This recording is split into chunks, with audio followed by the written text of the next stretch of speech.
Le nom de l'Éternel soit béni, l'alpha et l'oméga, le commencement et la fin, le premier et le dernier, le Dieu Tout-Puissant, le Dieu suprême. En dehors de lui, il n'y a point d'autre Dieu. Que Dieu bénisse ta vie, ton âme, comme j'ai pour coutume de le dire, et qu'il renouvelle tes forces dans le nom de Jésus. C'est un privilège pour moi de te parler encore ce matin à travers cette petite émission que le Saint-Esprit a inspirée, en ce sens, un message pour toi. Pourquoi moi? Pourquoi moi? Je n'ai pas dit pourquoi toi, mais je dis pourquoi moi? Alors, c'est pour dire que l'interrogation te revient à toi-même. Pose-toi la question, pourquoi moi? Et pourquoi moi, c'est l'intitulé de ce message d'aujourd'hui. Alors, beaucoup de personnes, d'une manière ou d'une autre, se plaignent, se lamentent. Seigneur, pourquoi est-ce que c'est à moi que cela arrive? Pourquoi est-ce que c'est moi? Pourquoi ceci? Pourquoi cela? Eh bien, c'est parce que tu es un élu.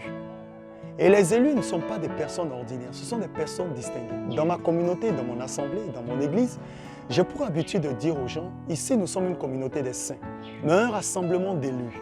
Ça veut dire tout simplement qu'il y a la catégorie des appelés et il y a ceux qui sont également des élus. Tu es un élu. C'est la raison pour laquelle cette interrogation est justement mise sur ton nom. Pourquoi est-ce que c'est à toi que toutes ces choses arrivent? Pourquoi est-ce qu'il n'y a que toi qui mets des espoirs? Pourquoi ce n'est que toi qu'on persécute, qu'on combat dans la famille? C'est parce qu'avant que le monde ait été créé par Dieu, eh bien l'Éternel t'a choisi en fait pour être son représentant légal, son ambassadeur à travers Jésus-Christ. Donc tu deviens l'ambassadeur de Christ. Dieu a mis en toi un certain potentiel divin. J'aime dire ceci, lorsque l'Éternel, Dieu a déclaré « Créons l'homme à notre image et selon notre ressemblance », il était en train en fait de trouver la solution adéquate pour l'humanité à travers un projet extraordinaire qu'il avait. Et ce projet était justement le plan de rédemption qu'il devrait mettre en place à travers le Seigneur Jésus-Christ. Écoute-moi très bien, il y a des choses qui sont arrivées à Dieu. Je me réfère toujours à ceci, nous ne sommes pas seulement des croyants, plus que des croyants, nous sommes des fils et des filles. Tu es un fils, tu es une fille de Dieu. Alors, un fils n'est pas traité comme un esclave. Un fils n'est pas traité comme une personne ordinaire, qui n'a pas un sens et qui ne comprend pas le but, l'essence de son existence. Pourquoi moi? C'est parce que je suis tout simplement choisi par Dieu.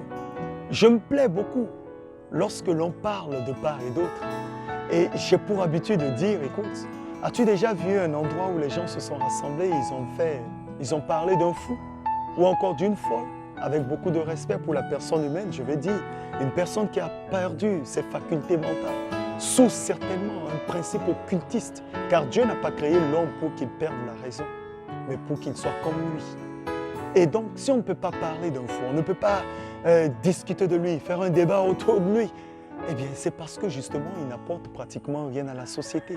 Mais Dieu soit loué pour toutes ces personnes en médecine qui traitent, qui travaillent et qui se donnent justement la peine de pouvoir aider ces personnes qui ont un déficit mental, si je peux le dire ainsi, et qui sont certainement les enfants d'autrui, de part et d'autre. Alors pourquoi moi? C'est tout simplement parce que je suis choisi. Je voudrais que tu prennes le soin ou la peine de dire merci à Dieu.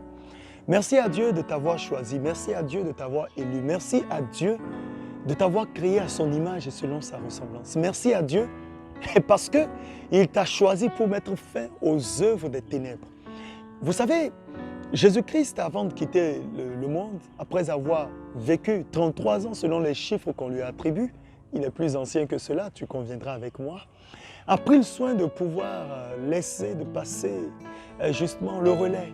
Donner le relais, je veux dire, en ce sens où il a dit à ses disciples, allez et faites de toutes les nations des disciples et enseignez-leur à garder ce que je vous ai prescrit. Et voici moi-même, Jésus-Christ, je serai avec vous tous les jours jusqu'à la fin du monde. Et les disciples, à leur tour, ont fait également des disciples. Et aujourd'hui, c'est grâce à l'œuvre des disciples que moi, je peux m'adresser à toi, je peux m'adresser à toi, que nous avons ces communautés, cette assemblée des saints, nous avons des croyants, nous avons justement l'évangile de Jésus-Christ qui est porté à travers les frontières et au-delà, dans les régions les plus reculées de la terre. Et il y a quelque chose de très important que j'aime souligner. La grâce que l'Éternel a déversée sur ma vie, parce qu'à chaque appelé, à chaque élu, je le préfère en profondeur, il y a une certaine grâce qui est déversée. C'est pourquoi tu vas regarder les hommes de Dieu sur la terre, ils ne sont pas pareils. Ils apportent un même message, c'est-à-dire un message qui se croise en la personne de Jésus-Christ, mais les manières, les modes d'action ne sont pas pareils. Les modes d'action sont très différents. Et c'est pourquoi on parle du même Seigneur, du même Esprit et du même Dieu qui opère tout en tous. Et chacun porte en lui une certaine grâce. Et il est important de reconnaître la grâce qui repose sur un homme de Dieu, sur un oint. Et les hommes de Dieu en général ne sont pas acceptés du monde.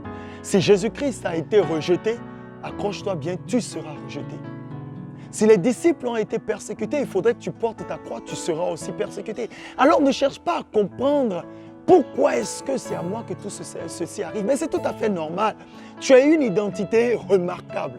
Tu as une espèce rare, une catégorie de personnes dans lequel ou lesquelles Jésus-Christ a mis un certain potentiel pour atteindre ses objectifs. Ne te sous-estime donc pas. Que Dieu bénisse encore ton âme. Et cette question, cette interrogation, pourquoi moi? Que la réponse soit parce que je suis un élu de Dieu. Et surtout parce que tu auras un compte à rendre à Dieu en fonction du dépôt qu'il a mis en toi et de ce que tu as fait sur la terre. Que Dieu bénisse ton âme et qu'il bonifie encore ta vie par la parole. Je souhaiterais qu'au fond de toi, tu te réjouisses parce que tu as été choisi, tu es un élu de Dieu. Demeure béni et que sa grâce surabonde sur toi et que sa lumière luise autour de toi afin que tu fasses du bien à ton entourage. Pourquoi moi? Parce que je suis simplement un élu, un bien-aimé de Jésus-Christ et un choisi de Dieu. Porte-toi bien et que la grâce repose sur ta vie au nom suprême de Jésus-Christ. Amen.